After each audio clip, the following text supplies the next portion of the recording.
shortly this evening. So if you are on for the first time, I'd like to welcome you. You're in for, I think, an extraordinary discussion tonight. This is the greatest, in my view, political discussion you can get, actually the most unique political discussion you can get in this country, with someone who's been, a long time just representative of the institution of the presidency in direct dialogue with the American people around the country. I've been circulating these tapes and discussions for the last now 8 weeks, and I think this is moving in a tremendous direction. Now, I'm going to tell people tonight, I'm not going to let it away for you, but tonight Lyndon LaRouche is overturning the chess table, and we are going to present something here which is necessary and shocking, and we'll be doing it here shortly when we get underway. So otherwise, I'd like again to welcome everyone this evening. As you know, this week was an extraordinary, dramatic, and historic week, beginning with Monday, which had kind of a dual nature, you might say. On the one hand, in Europe and internationally, it was known as the Day of Shame, as said so by Helga LaRouche. And simultaneously, LaRouche PAC, through Daniel Burke, intervened in an event which took place in Manhattan, which has had a tremendous impact on the entire nature of the presidential debate, and in a sense helped to focus a necessary shift in the political dynamic towards the question of Glass-Steagall. And I'm sure we'll hear discussion about that tonight. So I think the situation is moving very, very dramatically at this point, and therefore you'll hear tonight something which I think you may not have been expecting, which really clearly defines the strategic moment of the crisis we are in. Secondly, we also get a report from Manhattan. Today they had Glass-Steagall Day on Wall Street. Of course, this is not what the Wall Street bankers wanted, but it was Glass-Steagall Day despite them, and of course Glass-Steagall will happen despite them. So I think I'm expecting reports from Manhattan concerning that, and I'm sure around the mobilization around the Senate bill that was introduced last week, 1709.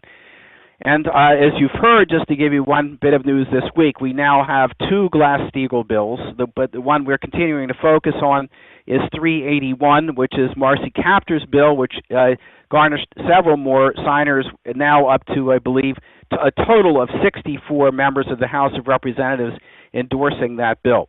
So again, I'd like to welcome everyone. This is John Asher here in Leesburg, Virginia. I've been the host for some time of these discussions going back years now, and I'm very happy that many of you have been with us all that time. And those of you who are joining tonight, these calls are sometimes shocking. You get to hear voices and different thinking from around the country, but in the last 9 weeks, including tonight, Lyndon LaRouche really in a dialogue to get everyone on the level of really being an historical figure in this moment of history, and that's a challenge for all of us. So I think tonight is really an opportunity, if you're on for the first time, to really get a sense of our movement and hopefully begin working with us and coming back with us on these calls. And of course, one thing you can do, people want to know what can I do? Well, you can get other people onto the call next week. So these are the kind of activities you can be engaged in. We're also on a total mobilization to get into action, emergency passage of Glass-Steagall introduced by Elizabeth Warren last week. That is Senate Bill 1709. And within 1 minute, we expect to have Lyndon LaRouche on the line, and we expect then to get ourselves underway. And we're going to have an unusual beginning, but very, very necessary in terms of the current moment in history.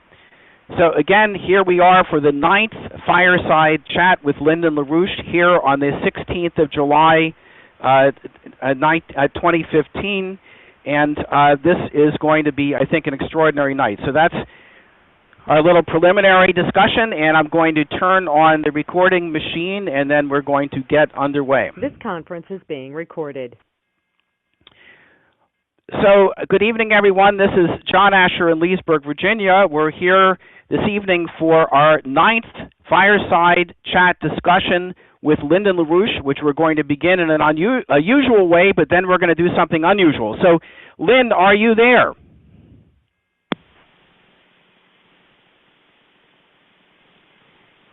Okay, I think, Lynn, are you there on the phone now?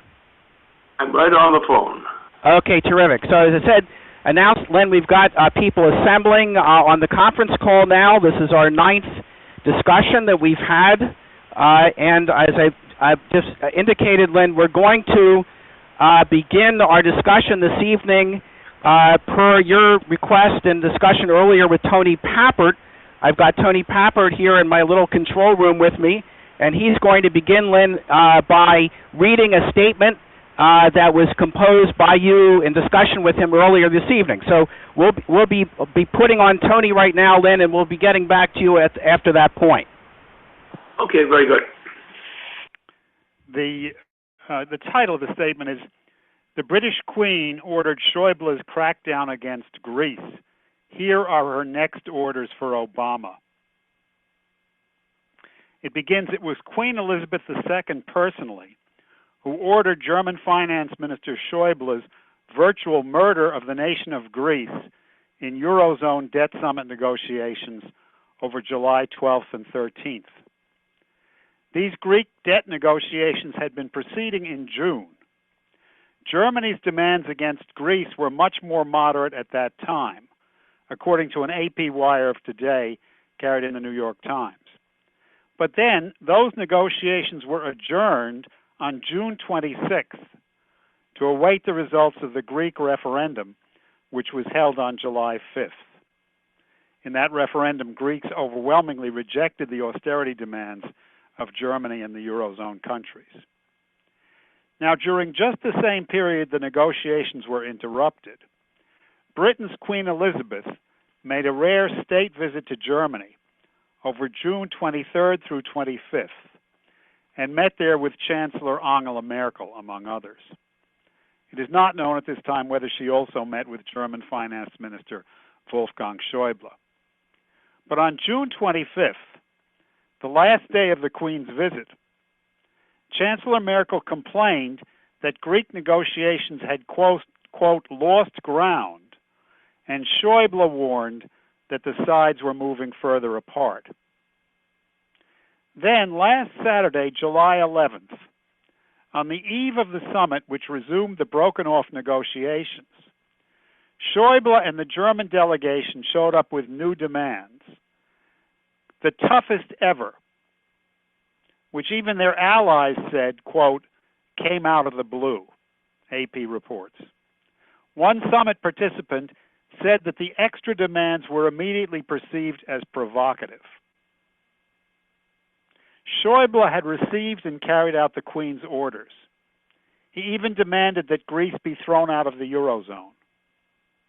Although Greece was not thrown out at that time, the violations of sovereignty and genocidal conditions were so brutal that they amounted to Greece's murder. To which Lynn said, "This makes it very clear. Schäuble is barking for the Queen." Yet Schäuble was still insisting on a Greek exit from the euro today, even after Greece had signed on to his dictate. And LaRouche said he's going to get the exit he wants. It's obvious he's going to get an exit. And that's when Greece will go to Russia. And once they go to Russia, at that point, what will happen is that the European continental region will go into a spin dive downward, and that will shape everything. This is where the British are counting on Obama to set forth a casus belli, a cause for war, which will actually be a British casus belli. Saving the situation will be the pretext for the war. Russia will get an ultimatum. Either you submit to us or we will go to war with you. The British will create a confrontation between Russia and the presidency of the United States. And Obama, the president of the United States, will go to war with Russia. That's the scenario. And the game against China is part of the same pattern. The case is clear. The question is, who's got the guts to face the reality? And there are very few people who have the guts to face that reality. Because what's going to happen is that suddenly the institutions of the United States government will then launch war. What Schäuble has done on the Queen's orders will be part of the pretext. The British Empire's policy will be then to get the United States to launch warfare against Russia, for which Russia will be prepared. It means the extermination of much of the human species, but the British Empire wants to reduce much of the human population anyway. But that's the reality. Let's see what kinds of guts and brains people may have, because there's nothing else we can do beyond that. We've got to make that challenge.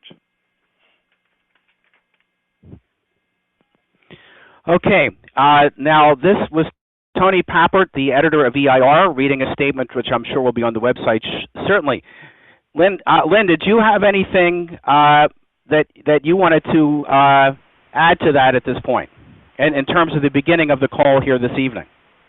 Well, there are lots of things that have to be considered. Now, the first thing we have to do in the nature of what we're doing each Saturday evening is to actually provide the population of people who will call in and let them ask their questions, and we'll try to respond to the questions which they ask. I think that's the way to go. I have measures which I have in planned right now to act, and I don't know which one of these pleasures I will enjoy, but I intend to respond to this stuff and see what we can do to defeat these evil people. Okay, all right. Well, I'm going to turn on the question and A queue at this Q&A session started. And for those of you who have not been on this call before, what we ask you to do is, if you'd like to ask a question and participate in the discussion, you will hit *6. And what I ask people to do, when you get on, please give us your first name and where you are calling from, so we get a sense of the participation from around the country. We've generally had a total of 500 people on these calls over the last number of weeks. So you can also, if you are listening via the internet, which is on YouTube or Facebook, there is a means which should be evident to you where you can submit a question, and that will be transmitted to me as well. So, okay, so I'm going to take the first question up, and please do not use a speakerphone and speak directly into the phone so that everybody can hear what you're saying. And here we go. Hi, my name is Sheila. I'm from Riverside, California. And you talk about the Queen having personally ordered this. Do you have other proof other than the one thing about the demands coming up all of a sudden being heightened? We have many aspects of those demands, and that goes back to a pattern, as was just stated just a moment ago, that those demands from her are multiple, and they're not just one case, they're multiple. And there's no doubt about the whole thing. It's internationally known, and only people who are poorly supplied with information from sources would not know that this thing has been a hot issue and is all over the planet. Okay, all right, we'll take the next question up here then. Yes, this is Bill in Wisconsin. I saw Christine Lagarde, that ravishing creature of the central banks of Europe, on PBS, and she said that Schäuble's demand has been withdrawn. It's not in the final draft. I wonder if you could comment on that. And then secondly, we have the agreement with Iran. We don't hear anything from LaRouche PAC on that. I'm wondering what we're doing there is stirring up the Israeli lobby in Congress, and obviously something's going to play out there. What would be your comments? Well, I would say that there's no relevance to the assumption that I'm part of this process or setting the pattern in any way. No way. I've just been following it. It's a process which is the U.S. government has already supported this. The official government has supported the arrangement. Some people are raising fuss about it, especially from the Israelis. But their opinion, I mean, there are good Israelis out there, but the current leadership of Israel is pretty dumb stuff. And therefore, that's not a problem. The point is, this is a straightforward negotiation of an agreement to avoid warfare. And that's what's being done. And even Obama is participating in that. And that's a pretty wild thing to have happen. But Obama is actually, on that case, is actually working for peace, at least in that part, or some piece of some peace. Okay, we'll take the next question up here. Hello. Yes. Hi, this is Brett in Washington. Okay. Hi, Lynn. I was wondering if you have heard anything about cold fusion and David Bohm and any of that as far as nuclear goes. Story. That David Goldman thing is an old story. He's not really a very competent person. If you look at Dave Goldman, I know, but he's not really a responsible person. He's rather reckless and ambitious at the same time. But on the issue as such, what we're dealing with is a very complex but very important thing. We have not recently this rediscovery of Pluto. We found that Pluto was something far more complicated than we'd ever thought before, which is very, very interesting. But what we're doing at large, we're working from a galactic standpoint, which is our reference point in our organization now, to get into some of these issues, and also to deal with the question of the general weather problems. Now, what the importance of that is, as in the case of California, that the official policy of California at present is run by an idiot, or a dangerous idiot, who actually is giving a terrorist kind of approach to reality in not only California but also in adjoining states. He's also on the idea of supporting the reduction of the human population, like what's come out of Europe, the population reduction to less than 1 billion years of people, and to cut all the rest of them out. So, and the governor of California is leading that charge for that policy. This is the kind of nonsense we're up against, and it should be recognized as such. But there are remedies for the truth of the matter, as opposed to what the governor there in California is babbling. Okay, Lynn, I also expect we're going to get a few reports, particularly from our New York and New Jersey crew tonight, from some of the activities they've been carrying out on Glass-Steagall and mobilization in the New York, New Jersey area. So with that, I'm going to go to the next question.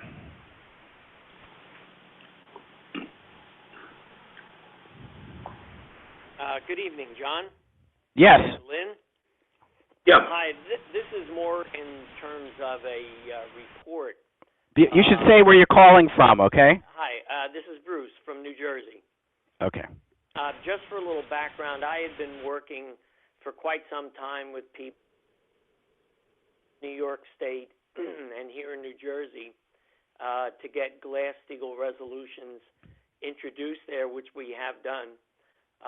The process now is both to get the state assemblies to move on that part of it, but also looking towards getting the congressional delegations and the Senate delegations from both states move in Washington, moving for passage of Glass-Steagall. Just in the one most recent instance, I, as a retired member of the AFL-CIO in the construction trades, found out this past Saturday that we were holding a conference down in Atlantic City for the statewide building trades. So what I did very quickly on Monday was to draft support of getting the building trades to endorse Glass-Steagall in line with the national president of the AFL, Trumka, who had endorsed the Elizabeth Warren introduction of the Glass-Steagall resolution, and also the Marcy Kaptur Glass-Steagall bill in the House. Then so I sent that out to all of the participants that was going to be going on the Tuesday and Wednesday conference. And I went down with someone from the people involved in the Manhattan Project on Tuesday, and we were able to get out packets of material, including the letter that I had drafted calling on them to endorse Glass-Steagall, and with letters which they could sign on to be passed on to the congressional and Senate delegations. And we went down again on Tuesday, which was a much more powerful day. We actually had gotten 23 signatures on my letter of endorsement. From these are all business agents and different representatives of the major building trades groups, pipe fitters, steel workers, iron workers, all different construction trades.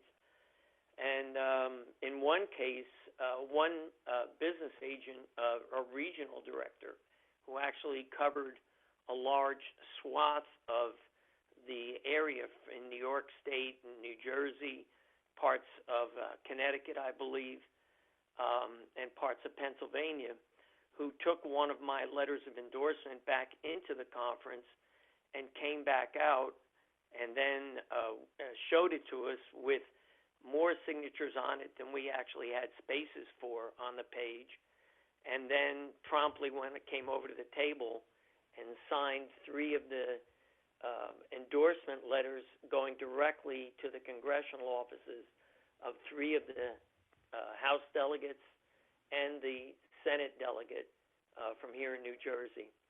And we had a number of other people did the same thing, which we fully intend to deliver right to their offices down in Washington, D.C. And we're going to continue to follow up with the other people that had given their names, and in general, from among the membership, we had seen a lot of support for Glass-Steagall, moving on this quickly. So I did want to just put that in and let people know about that. We've got the story coming right out of us right now, right from our own organization here in these areas, and we're actually organizing it on a global scale. And these kinds of contributions that you refer to the support of that cause are obviously useful contributions to our general policy, which is the leadership of our whole organization as such. And it's very good to find people, and I know some of these cases are actually working in the direction that we're providing leadership for. Okay, great. Here goes the next question.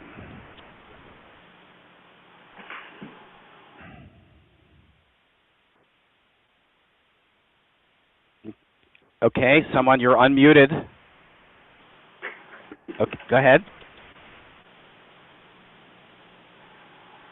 All right, someone, if you can hear me talking to you, you know you're. I don't know. This is the first time I've done this. Okay, go ahead. Please say. I can hear you now, sir. Go ahead. Give us your first name, where you're from, and talk away.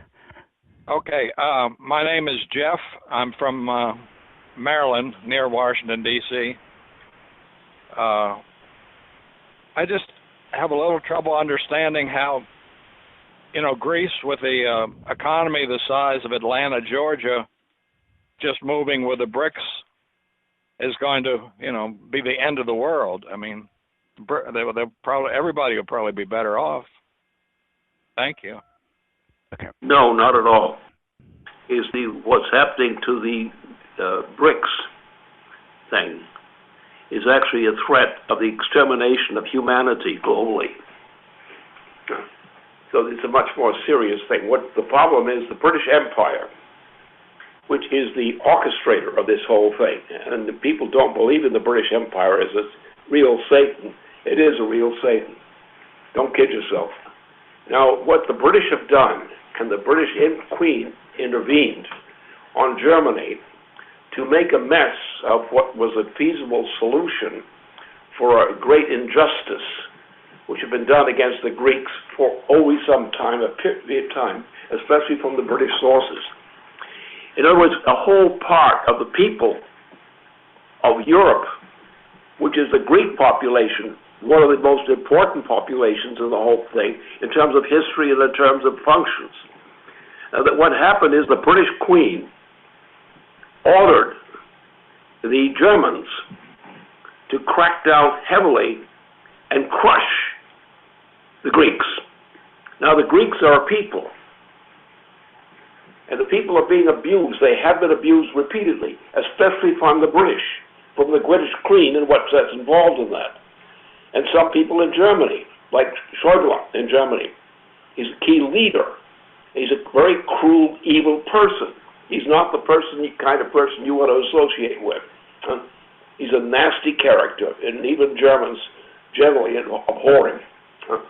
He represents really a fascist-like operation inside a certain section of the German organization, and he really is a fascist. Now, he's the guy who's working closely with the Queen, personally, to crush the Greeks. Now, this has deeper implications. This has implications of general thermonuclear warfare, and that's what's at stake. So don't make any mistakes about assuming that this is an innocent kind of thing. We're on the edge of global thermonuclear war unless we deal with this problem. And that's what I'm doing.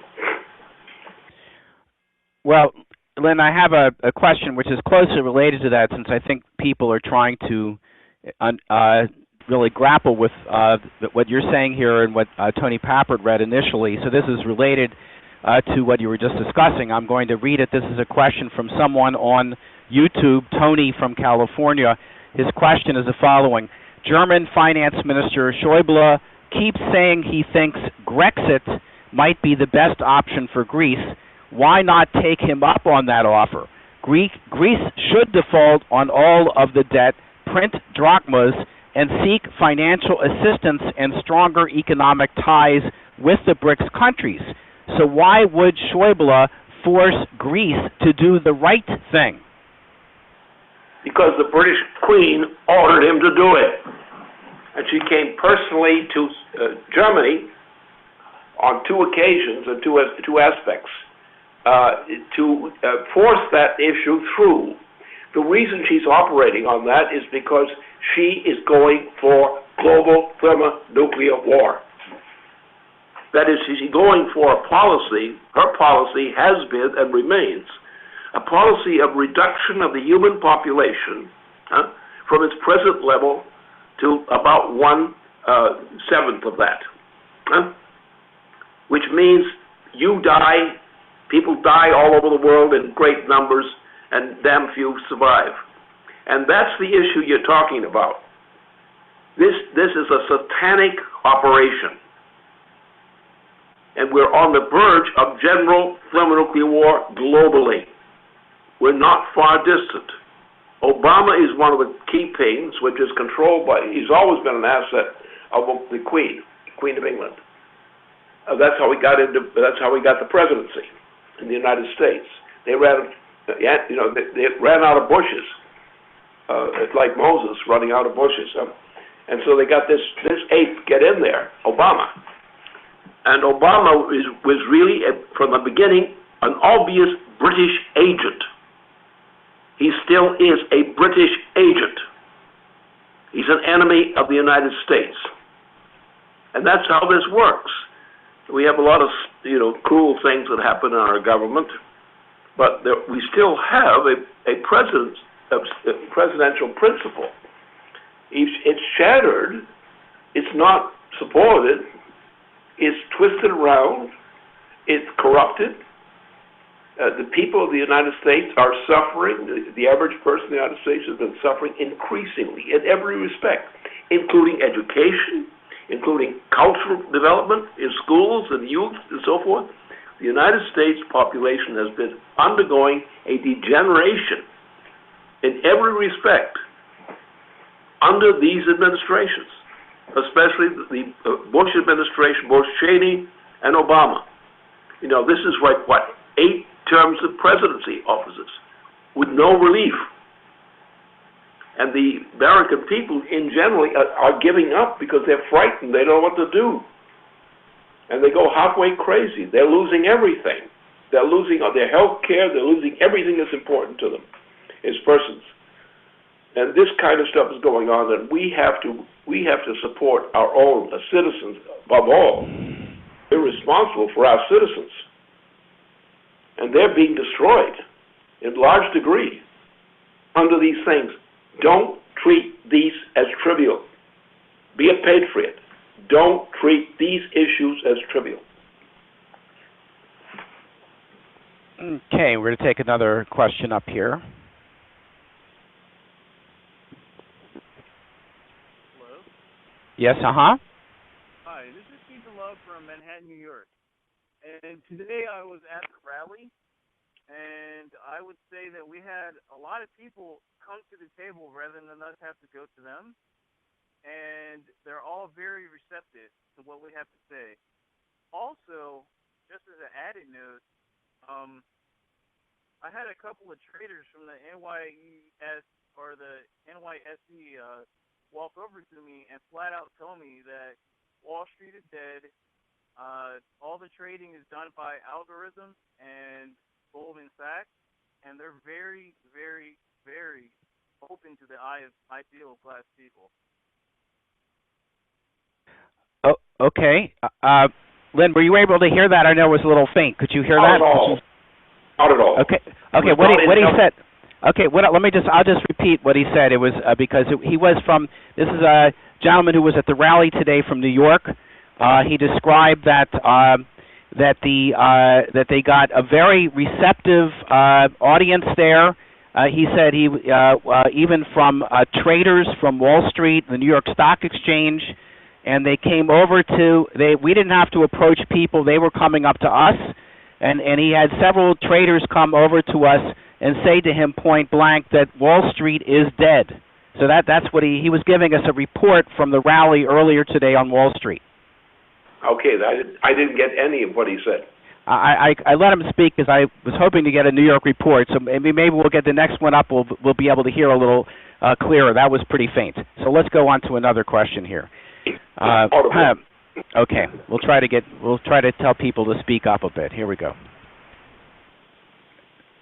Hello. Okay, this is Rod from Brooklyn. Yep. I feel a lot of people don't have enough reading in international affairs, and a lot of them don't realize that the Queen made her intention overtly the last time she appeared in Switzerland before the World Bank. She stated that the population of the planet had to be reduced to less than 1 billion. This is something people are not aware of. And also, when I've been involved in some of the soliciting on Wall Street, some of the people are not aware that the street is dead. Some of the traders are and will admit it, but there's others that are still fighting it.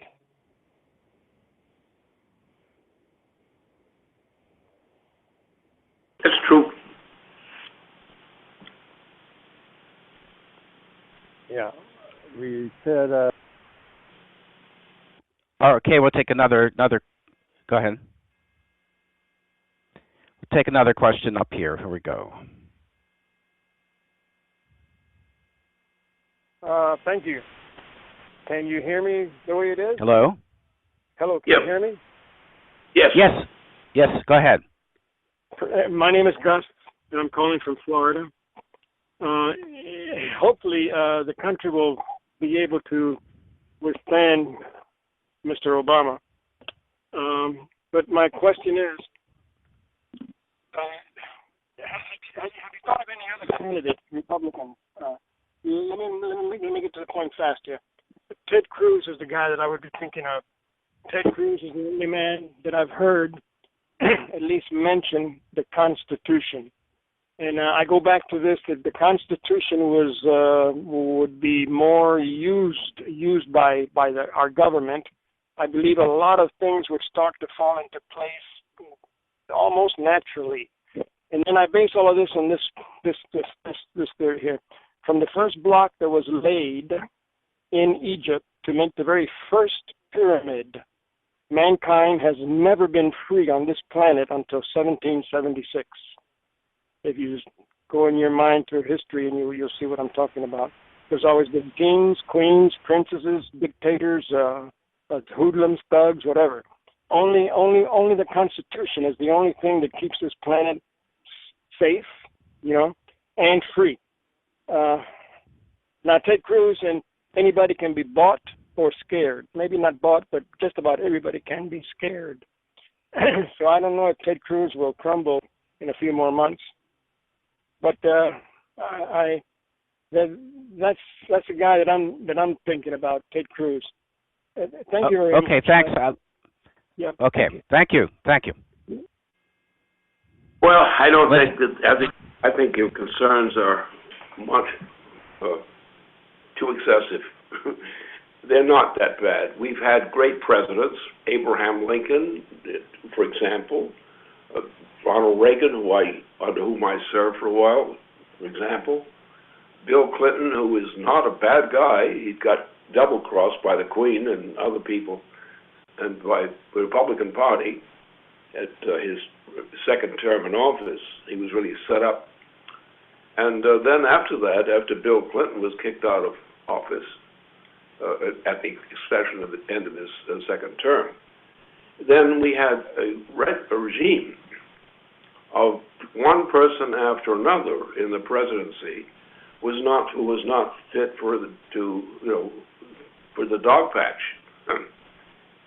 And so that's been the case so far. So especially the last 8 years, or nearly now 8 years, of the presidency of these 4 terms of first the Bush family and then next Obama, these things have been the things that have destroyed. Now, if you look at their history, which is a good thing to do, I mean, most of you were fairly older people, and therefore you've lived at a time when there were better times inside the United States.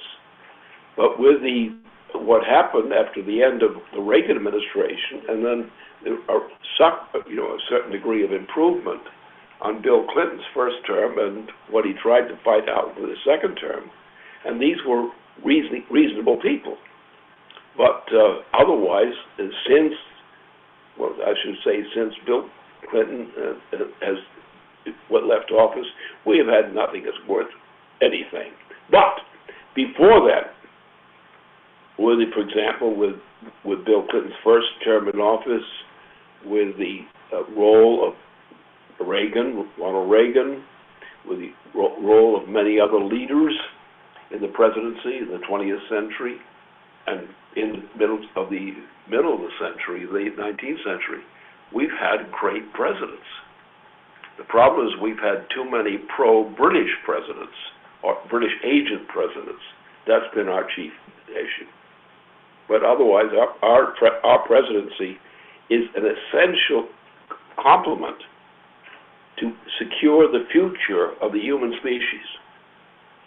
Our presidency may have been wrecked by outside influences, chiefly British influences, directly or indirectly. But our institution, our presidency, has been essential for the moral perpetuation of mankind. And don't ever doubt it. This is the one thing that holds us all together. Don't doubt it. This is our best option available right now. Okay, I'm going to take another person up here. Hello. Hello. Hello? Yeah. Hi. Hi, Lyndon. I'm curious about the Greeks. You're suggesting that they're wanting to the oligarchs really want them to get kicked out of the Eurozone. Seems like that might have already happened by now with what's happened to them the last few weeks. That they might. So it seems that they're not really. But you're suggesting they want them really actually get kicked out, and then they would go toward Russia, and then create the possibility of this war with that. Seems like they would want if Greeks leave, the rest of the Eurozone is going to crumble. So I don't seem like that they would want to have that happen. So that's my question. But the Greeks are not responsible for anything. Don't kid yourself. They're not responsible for any of the problems in the transatlantic regions recently. The last time they had a clean break was a long time ago. And it was the British Empire which really bankrupted them. The Queen, that is, the Queen personally bankrupted the Greeks. The Greeks were brought down deeply by the stealing of the money of the Greeks by the British Empire. Then at a later time, you had an effort by the Greeks to rescue themselves from this kind of looting. They were looted, chiefly by the British Queen and by people who is associated with her. And there was an effort by the recent Greek government to get out of there. Now, that's not ended, because the Greek citizenry still has some options. The option includes the fact that the Greeks are actually have a tie to Russia, have a tie to other parts of Eurasia. But the problem is that at the present moment, the individual Greeks have gone through another virtual manslaughter. And the manslaughter was ordered by Schäuble,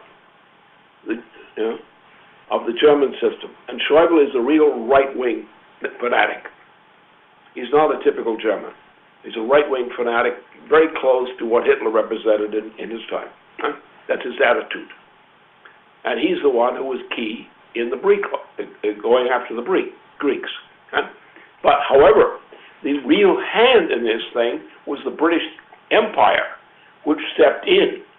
And it was under British orders that the recent crushing of the Greek society occurred. So the thing is, you've got to get your history straight.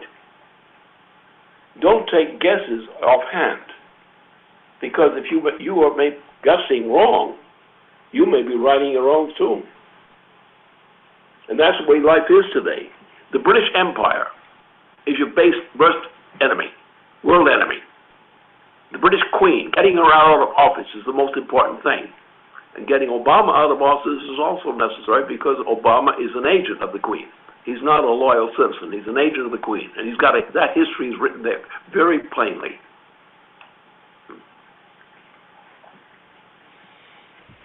Okay, we'll take another question up here.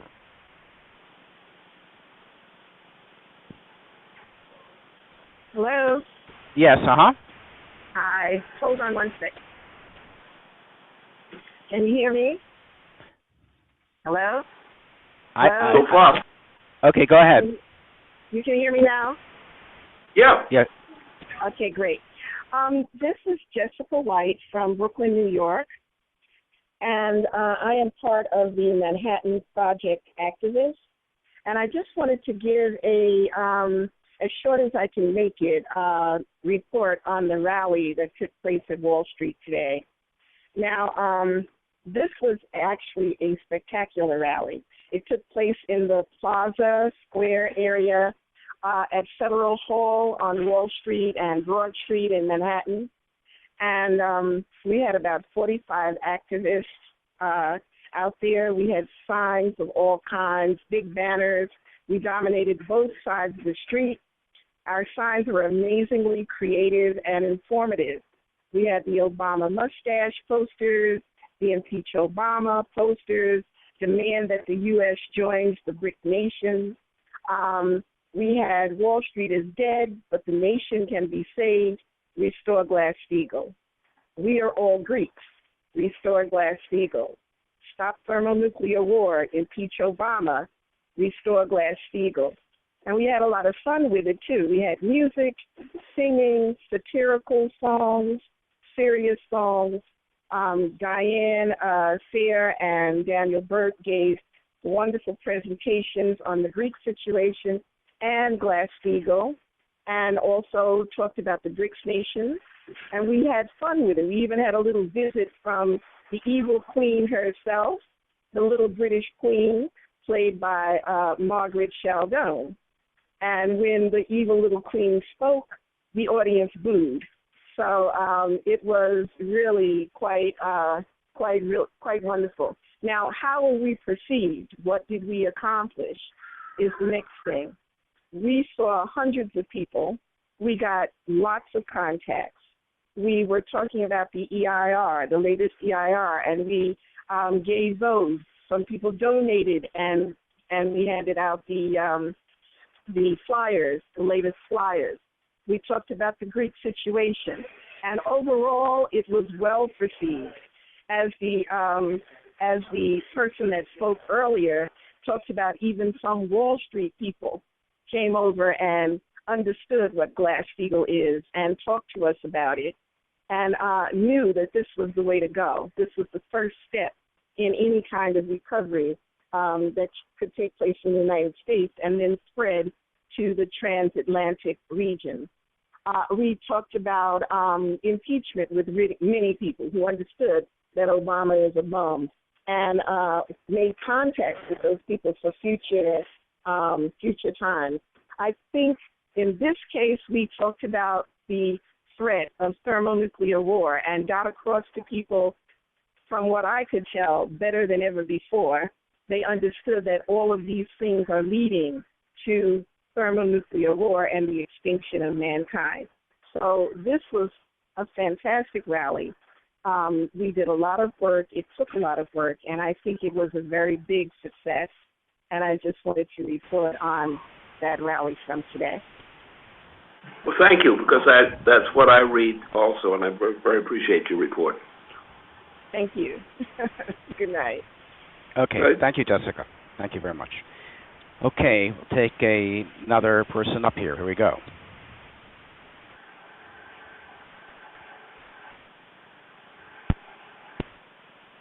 Okay, you've been unmuted. Hello? Yes, go ahead. Who is this, please? My name is Richard. I'm coming to you live from Oakdale, California. Okay. Calling in reference to, where's the impeachment process for Obama at? And what's being done about NAFTA or SHAFTA? We've got a lot of problems right now, because you've got to look at this thing from the standpoint of the immediate problems. Right now, we're on the edge of thermonuclear war. Now, I'll qualify that. It's not the usual thing about we're on the edge of war. I'm an expert in these areas, and I don't just go out blathering out and say we're on the edge of war like that. I wouldn't say that. And I've never said that in that form. I've always given a very specific statement on what the threat is, the nature of the threat. The fact is now is under the flag of the British Queen, and the whole planet is now under that flag of that pressure. Because remember, the British Queen, the British Empire, has been the system that dominated the planet, even at the time that we were establishing our union as the United States. So even in that period, And coming out of the first 20 years of the new century, that is the previous century,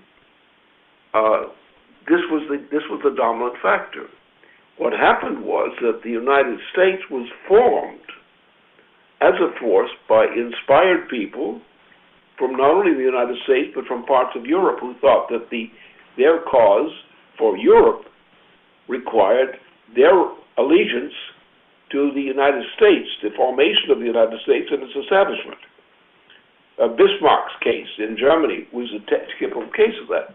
Bismarck was very close to Abraham Lincoln and his policies. And this was not just a coincidence. Lincoln himself moved forces in Germany to back up Abraham Lincoln. And what followed him from the 2 terms of a great general officer who led the victory over the Confederacy. So these are the kinds of things that I'm talking about. These are real historic movements and crucial things. Now, all through all this process, the British Empire, in its fullness, as what the Queen defined some decades ago as her policy, is actually the British Empire. And the British Empire is a dominant feature of much of the whole planet. The British Empire is weakened in respect to Africa, in part, extreme to nearby areas there, such India. India's resistant. Russia's resistant, of course. China's resistant, and so forth. So there is a great resistance against what the British Empire represents.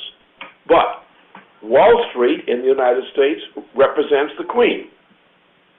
It's an agency of the Queen, which was planted into the United States by crooked people like the people that Franklin Roosevelt threw out of office when he became president.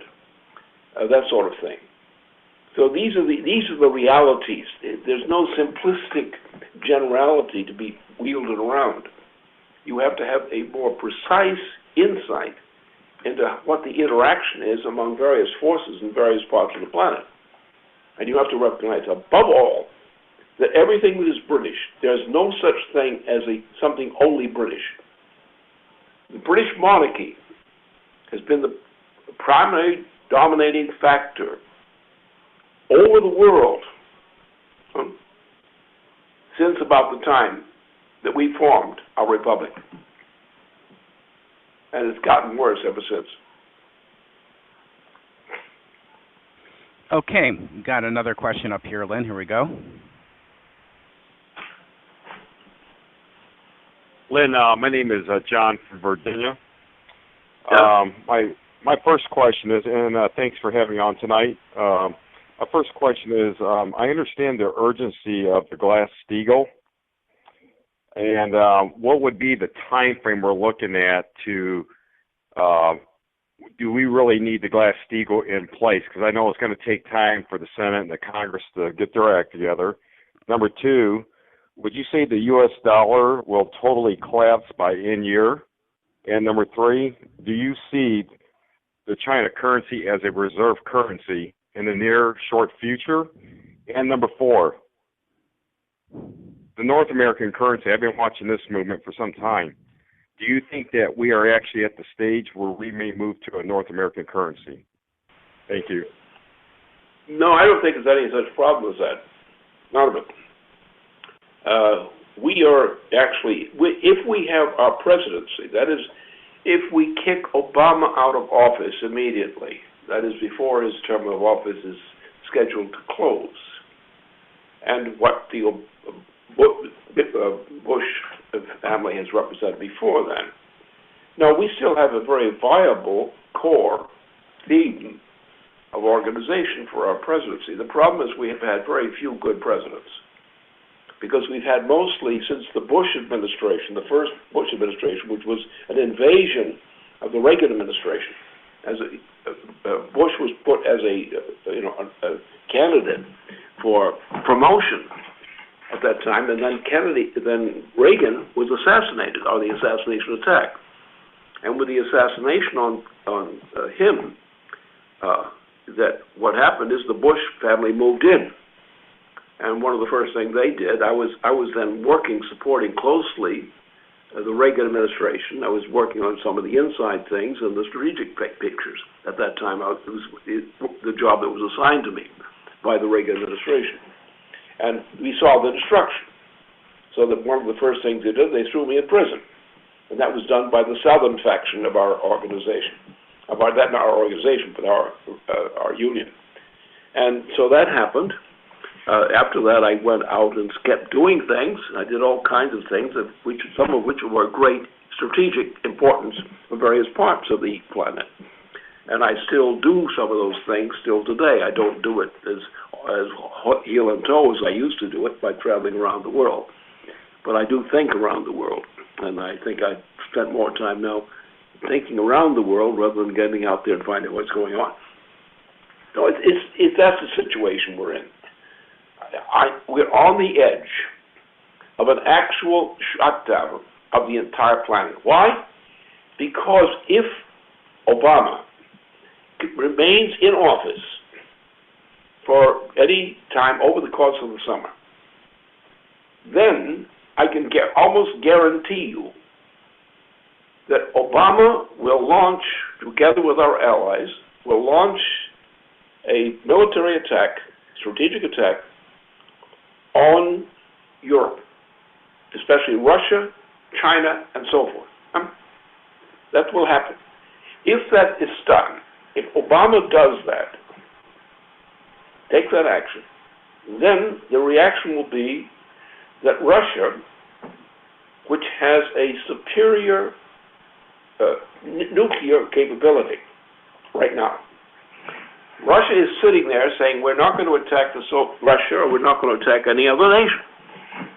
Russia is saying, we will defend ourselves, and if these guys come to attack us, like the British or Obama, we're going to really do a job on them. But the point is, that the people who want to start a thermonuclear war would succeed in making a mess of most of the planet, maybe even all of it. So the problem you have today is the fact you have people in charge in government, in our government, who are for a thermonuclear war.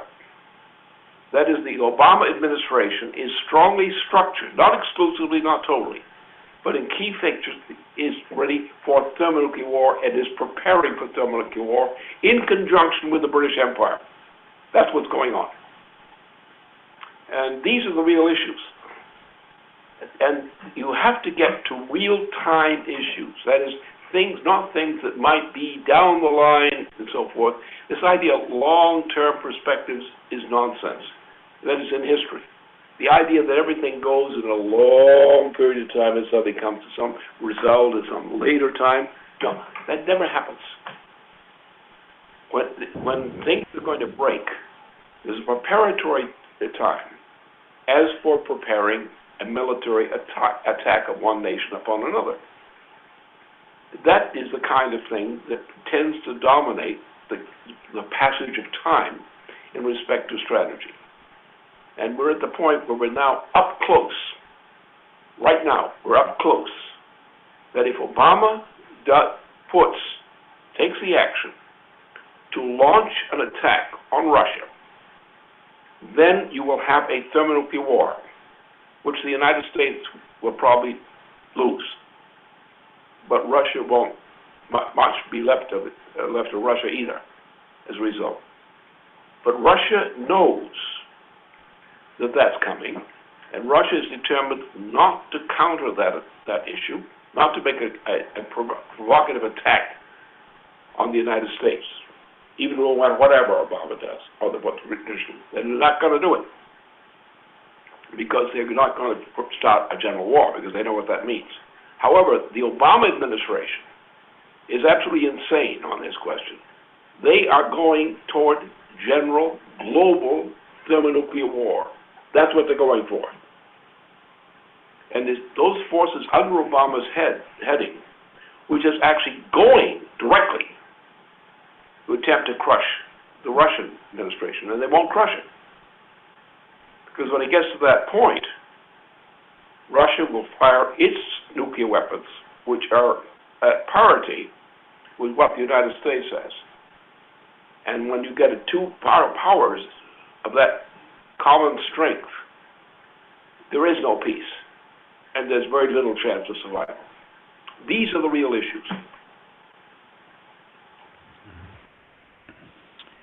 Okay, we're going to take another question up here. Hello? Yes, I am from Cambridge, Massachusetts, and I'm originally from Eritrea in Africa, Northeast Africa, and most of my education about American issues and international relations is based on Lyndon LaRouche. I'm a very lucky person to have known his movement in Cambridge. I'm still educating myself. And my question is that since America historically is a constitutional government, there is Congress, the Senate, and the White House. How come the majority of Americans who depend on Congress and the Senate are totally betrayed in light of the fact that in a thermonuclear war, the whole country will be wiped out? How is that to be explained? Well, you cannot explain it in terms of the so-called popular opinion standards. Because the question is how well developed are the cultural development of the citizens of any part of the world. Great things are generally done, sometimes by good luck, but that's fairly rare. They occur because there's a very highly developed intellectual capability of a leading section of a nation. And all good things happen from the perfected, relatively perfected intellectual development of a leadership of a nation. Now, for example, we just had the experience with Schäuble. Now, Schäuble is not an intelligent person. He's a real evil fellow. He's a bad person with no morals whatsoever, as far as we're concerned, in terms of the scale of morality. We have many parts of the world which are, dominated by presidencies or similar high institutions, which are absolutely crap, absolutely sick. And there are very few parts of the planet which really have much strength. We have strength, for example, in some nations in South America, for example. We have the emergence of progress, very serious progress. In what's happened in Egypt, very serious progress. The peace in nearby Egypt is also a useful thing. It's not a perfect institution, but nobody thinks it is. They think it's the thing they have to do now to get on to better things. India, excellent. China, magnificent. China has the best culture right now, a political culture, function of any nation on the planet. That doesn't mean they're perfect in every respect, but it means that they have a culture which is superior to most cultures of most parts of the world right now. And they're growing and developing very rapidly. There are other things which some of us who specialize in scientific papers, as I do, and other people do, we have a very clear sense of what could be done for mankind, given the chance to do it. And that's where I think we have to put the weight. We have to concentrate on understanding where the best sources of influence for the future of mankind in each nation may lie. And that's what I concentrate on. And I think it's the only thing that's worth concentrating on. Okay, wonderful. Let me take another question up here. Hi, Virginia in Seattle here. Are you hearing me? Yes, can you hear her, Lynn? Okay. I'm getting distortion, that's all. Well, I've been doing quite a bit of research on the background of the Queen of England and Obama, and neither one are who they say they are. The Queen of England is descended from Queen Elizabeth I, who had her sister, the true inheritor of the throne, Mary, Queen of Scots, murdered Therefore, a descendant of Mary, Queen of Scots, is the rightful queen, or king, as the case may be.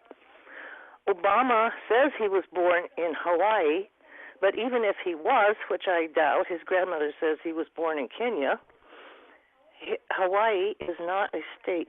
It was granted statehood by treaty, and whatever that was at the time, it was not legal.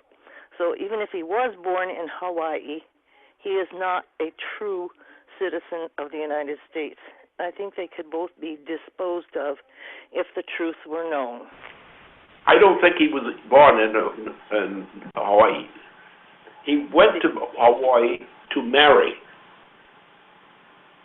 That's what he did. Oh, that the father did. Went to Hawaii to marry. And the whole thing was a mess because the woman who married this guy was coming out of Cuba. Two lovers there who bounced around when she was in her late teens. And then she went off to do another career, and she got another different kind of career, which was traveling around the world as some kind of a specialist in things. And he was the son, her son, and he enjoyed a father who was a real brute, where his mother had been a weak person, relatively speaking. She had a professional skill, but she was weak. This guy was a real brute, a mass killer. And I think that actually that Obama's characteristics follow pretty much those of the husband of Obama's mother. Okay, well, that answer will interest a lot of people. We'll take another question up here.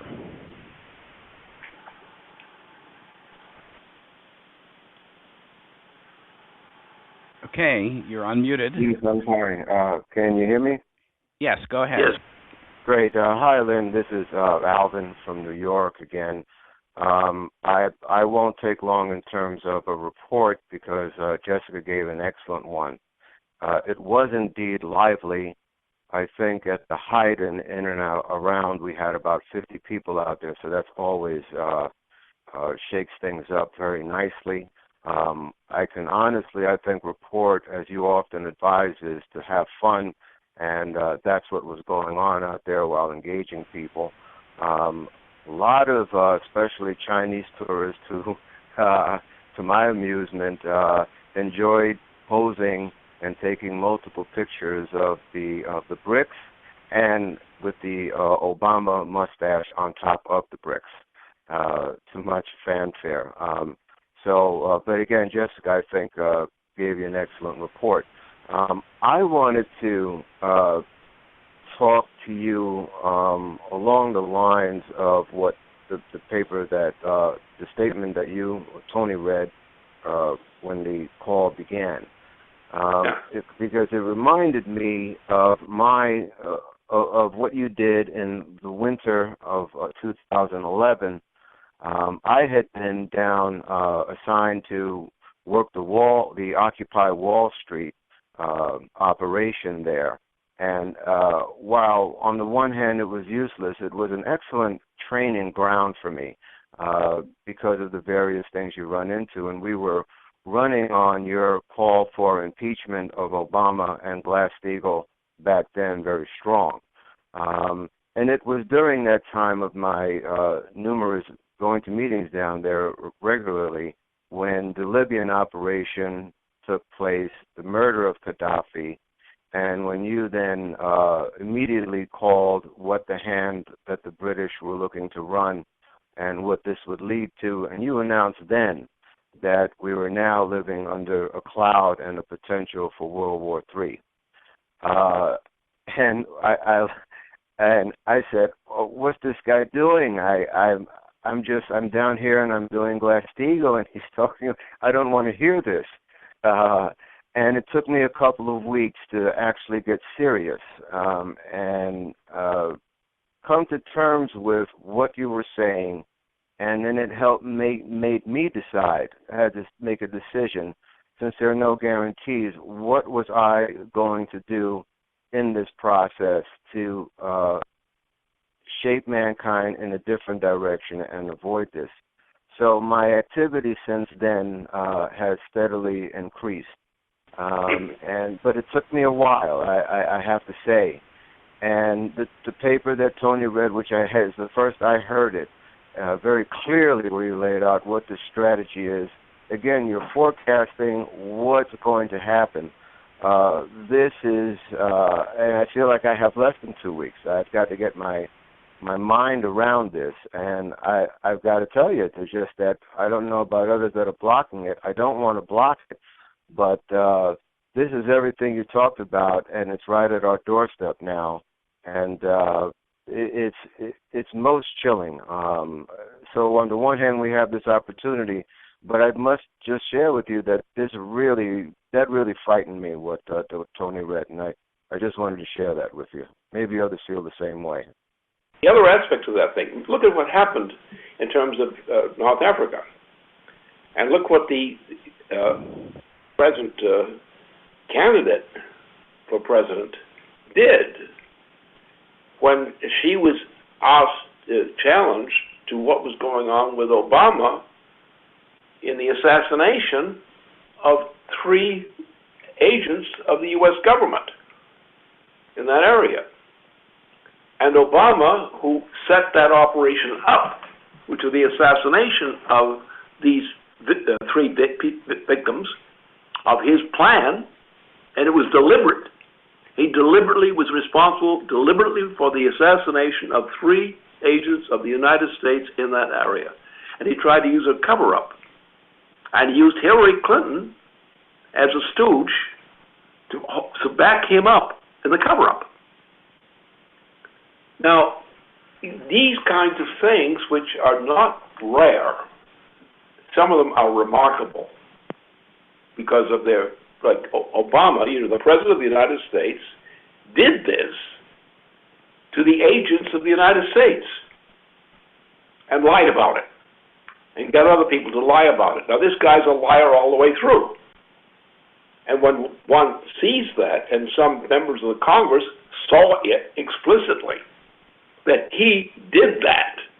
He was responsible for the assassination, the deliberate assassination, of agents of the United States.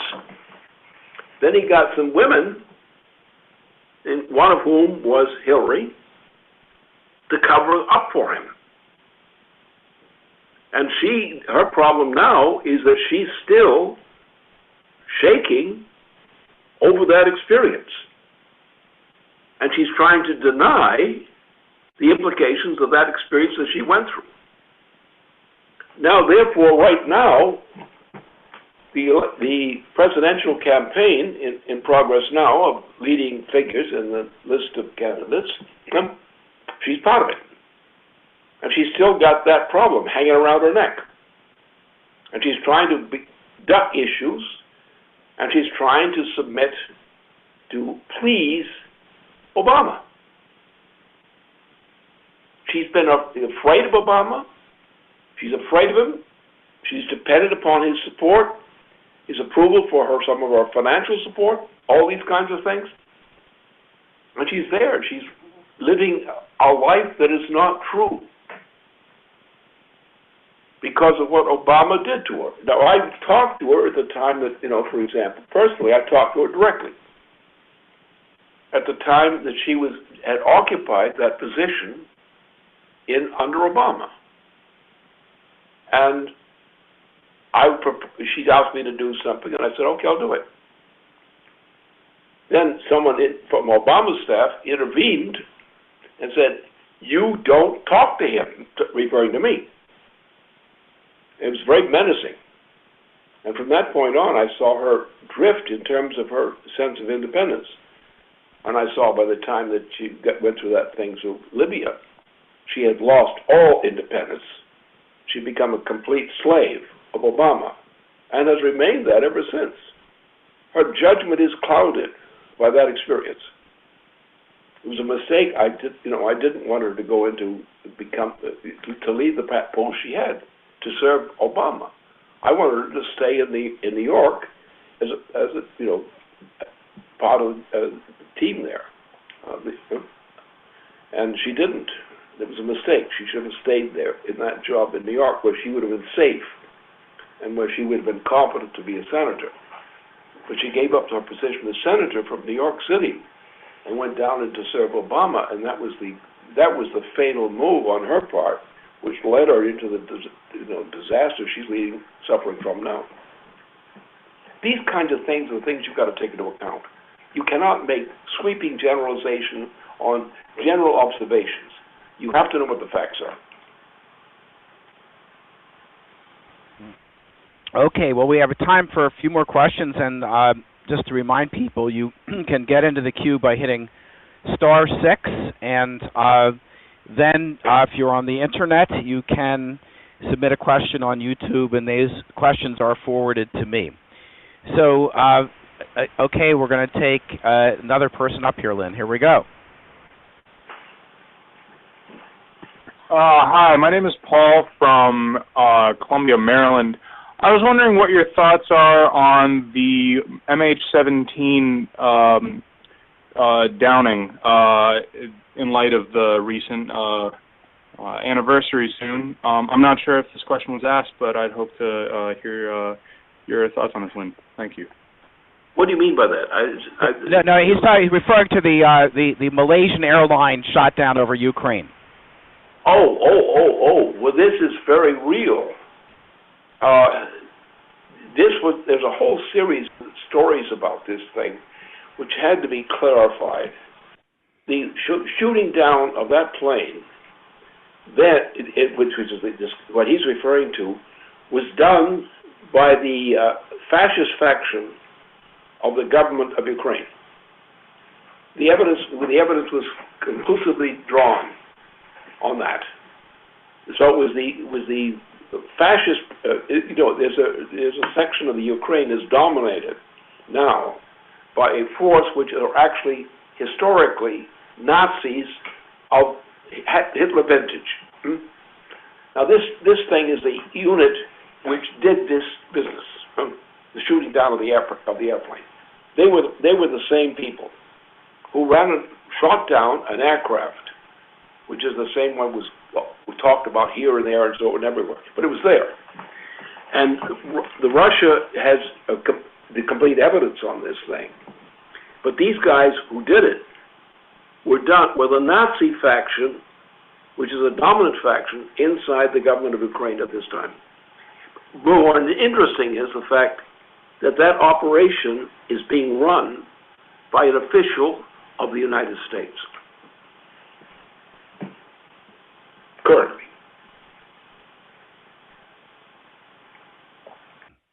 Okay, you're referring to Victoria Nuland, I guess. Yeah, Nuland. No, nothing there. Okay. All right, we'll take another question up here. Here we go. Hello. Hello. Okay. Can you hear me? Yes, sure. Okay. My question has to do with China, Russia, and the BRICS nations. Now, I noticed that very often the United States freezes the assets of governments to pressure those governments to make changes. Like, for instance, supposedly part of the deal with Iran is that they release so many billions of dollars to Iran over a period in time. Now, this is actually Iran's money that's been frozen in the international system to keep Iran from getting access to their own money. If anybody else is doing it, it would be called by its true name, which is thievery, right? Now, I know that the BRICS nation and Russia, and maybe China too, they were supposed to be setting up an international payment system where nations would be able to trade with each other and get away from the system, which is like now centered in London, the city of London and the transatlantic system. What I wanted to ask is how close are the BRICS nations, Russia, China, etc., how close are they to setting up this system where nations can actually become independent of British foreign policy enforced by the United States military? That's the question. Thank you. Well, the United States military would be controlled by the U.S. government. Now, that statement is very important, because when the United States government is ordered under the authority of an incumbent president, and that president is absolutely no good, the military official serving that president is in a very tough situation. They can either become corrupt and sell out everything that's true, betray their own government, in effect, their own nation, or they can worm around to try to still stay in office without excessively displeasing the crooked elements of the presidency. Obama, for example. Now, that's the issue. That's the practice. If we, in the United States, are so damn cowardly that we don't boot out a president as bad as Obama is, then our system of government is no longer a moral one. And what's happened is, since Bill Clinton and even before that, Ronald Reagan, we've had very little of good leadership, honest leadership, coming from the presidency of the United States. Reagan was shot by a circle close to the Bush family. And the Bushes were then occupied the vice presidency of Ronald Reagan's office. That's understandable, because by the time he recovered from a shooting which brought him close to death, the Bush family and its related forces had pretty much taken control out of the power of his. That's why I got sent to prison. That he got shot, and when he was shot, he was hospitalized, with very serious dangers, close to death. And during that period, the Bush aspect in there, which is Bush was the vice president, and during that period, the whole thing shifted significantly. And one of the first things they did was to decide to get me out of there. Now, that took a number of steps, but they ran an operation against me to get me out of there. And that was a typical fraud. And from that point on, there was weakness in the government, U.S. government, which had never been there before. It was the takeover of the presidency by the Bush family members, which happened at that time. It has happened on now. Obama is actually a pass down from the Bush family. So this is the kind of thing we're dealing with. And we have to understand these things. We have to deal with them. In other words, you cannot simply say, well, I'm going to get them to do this, I'm going to get them to do this, I'm going to get them to do that. It doesn't work in reality. When powerful forces take control of powerful governments, and they're on the wrong side, it's difficult for a citizen like me, who is a fighting citizen, and will not put up with these kinds of things. There's not much room left for me to operate freely. I do operate. I operate, but I do it at risk. And I've gotten by with the risk sufficiently, despite being thrown into prison because of the Bush family intervention, to fight back. I'm getting kind of old, but I'm still fighting. And that's what you do in life. You cannot always say that I'm responsible to win everything. I'm not responsible to win everything. I'm responsible to do as much as I can to do everything. Okay. I'm going to take another question up here, Lynn. Here we go. Hello. Yes. Yes, my name is Mary, and I live in Maryland. And I really don't have any question to ask Mr. LaRouche. I have been following what the LaRouche Pact for a while now, and actually came upon it quite accidentally. But everything that I can see from what I have learned, and pretty much, a hurry-up situation, because I have no idea that it was even going on. But I don't have any question for him because there's too much to ask, but I just want to thank him for his honesty and bringing out the fact, because I know a lot of these things are absolutely correct, and the fact that there's absolute evil right here in our doorstep of the United States. And that's all I have to say. I just want to thank him and thank LaRouche Pact altogether. Thank you. Okay, thank you. We'll take another person up here. Okay. Hello? Yes. Hello. Hi, this is Emily calling from San Luis Obispo. And Mr. LaRouche, I was wondering if you could comment on the situation that's developed in the Ukraine in the past week or so, where it seems like the neo-Nazi and ultra-rightists are actually fighting with the Kiev military. And I was wondering if you could comment on that situation. Yeah, the situation is that there is no real honest government of Ukraine. The government which was initially established for an independent Ukraine was knocked down by a takeover at that point, and now the agency of the presidency of Ukraine, so-called, is a complete stooge for a group or organization which is traditionally hereditary institution of the actual Nazi system.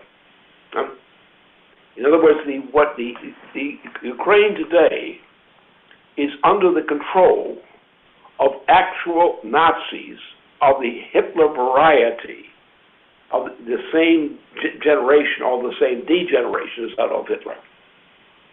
And they have come now in later generations as incarnations who are the key forces which the presidency of the United States is currently using as its agents in Central Europe. So you cannot blame the Nazis for being Nazis, but you can blame the United States for a president who is a leading backer of the Nazis still today. That's the issue. Okay, and I think we're going to take our last question here, Lynn, and then we'll see if you have anything you want to say at the end of our discussion here this evening. Here's another question. Yes, Mr. LaRouche. This is Wayne Baker from Virginia. As usual, you add much clarity to a scenario of a world gone mad. But recently, in the past couple of days, there was a very happy event that took place, and that was the Horizon spacecraft, which is nuclear-powered, reached Pluto. And quoting you, that over 40-plus years of no net gain in the physical economy of the United States, this was still able to be achieved. And I was wondering if you could speak to what true American activity or human activity, as it stands as opposed to what the British are doing in their drive for thermonuclear war. Well, I think that we change the subject. Sometimes the best way to deal with something is to change the subject. Because when people get tangled up with trying to explain something they really don't understand, it's time to take a fresh view of the situation, and let's look at it from a different standpoint and see what a different standpoint will tell us is probably the truth of the matter. Now, what's happened here is beautiful, absolutely beautiful. I'm glad you brought it up, okay, because I have a nice story to tell you, which is true. First of all, we have this recent exploit of discovering Pluto, what Pluto really might be like. It's not a completed story, but it shows that there's something out there which had never been thought of generally before. And this leads to something more to come. Obviously, we'll want to find out more about what this Plato phenomenon really means. But we know some very fascinating things are true about this whole thing. Now, what this takes us into is, people say, well, where is center for the reality of life, of human life? Where's the center point? Where do we live? What are the bounds of where we live? Well, we know that the actuality is that the center that we know of effectively, without any function that affects us as human beings inside the solar system right now, is the galaxy. The galaxy has many characteristics. Among the ones we know are the fact is that the supply of water for human beings on Earth depends largely on the resources, the superior resources for water, which are located in the galaxy.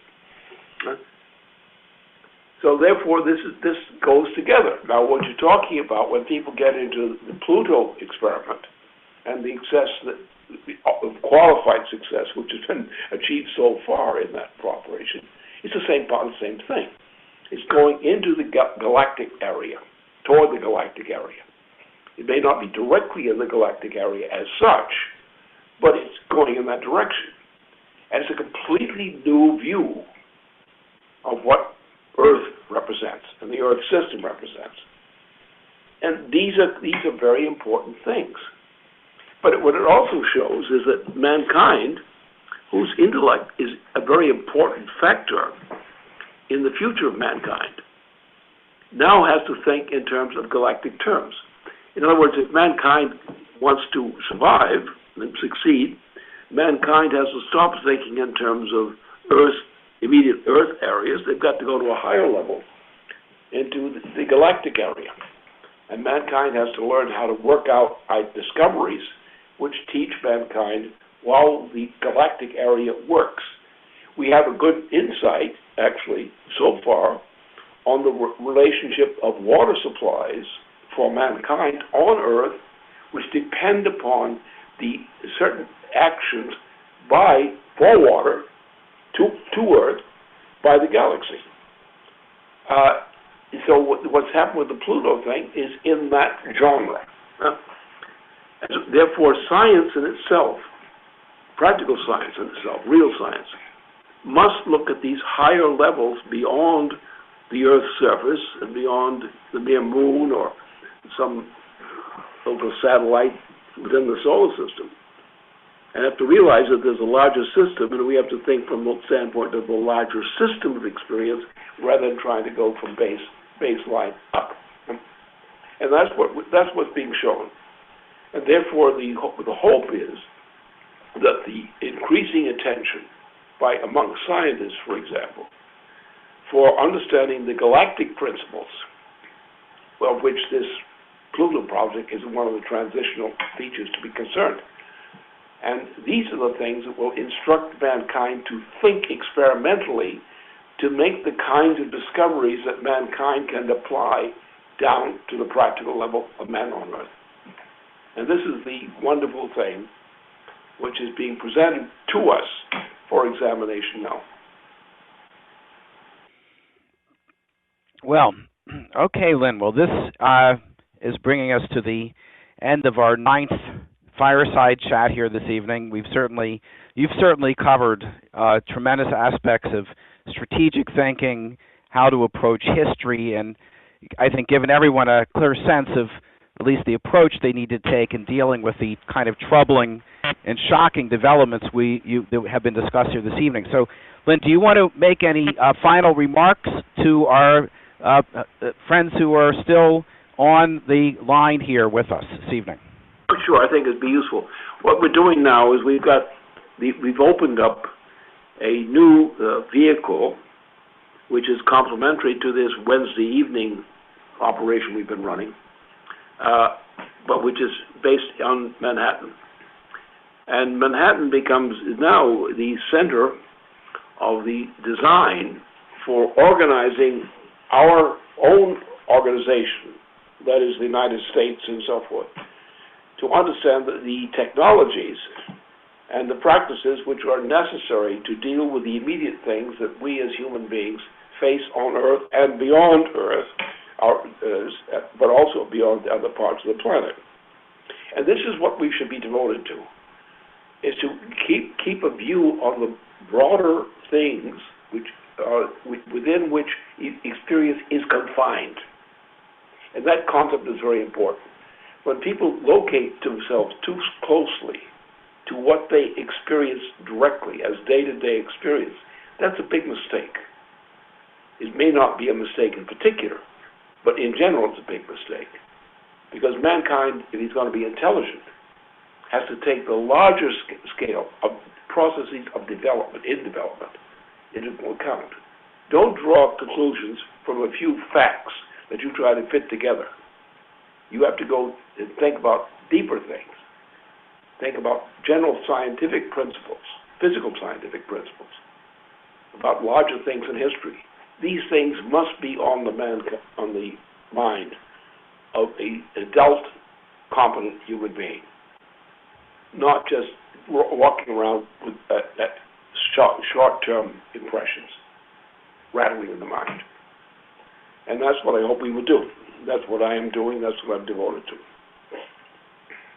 Well, thank you very much, Lynn, and we'll get this recording out to people. I'm sure the statement that was read by Tony Pappert at the beginning will be on the website very shortly, and everyone should work that out and get that out and continue with the mobilization on Glass-Steagall, which was also reported on here this evening. But again, Lynn, thanks very much, and we look forward to our 10th discussion next week, Lynn, next Thursday.